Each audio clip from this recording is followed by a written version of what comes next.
Nima uchun toshbaqalar uzoq yashashlarini bilasanmi, Qosimim? Haqqa taslim bo'lganlarda shuning uchun. Faqatgina o'z yo'lidan yuradi.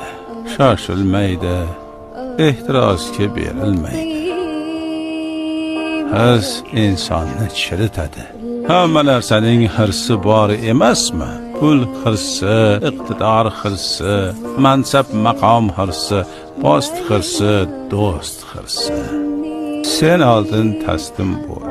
Unutma, sen nima qaror qilsang ham qaror ustida qaror bor. Taslim bo'l, huzur top. Taslim bo'lmagan to'xtay olmaydi. To'xtamagan huzur topadimi? Topolganida edi. Toshbaqalar emas, bu uzoq umrni inson yashagan bo'lar edi.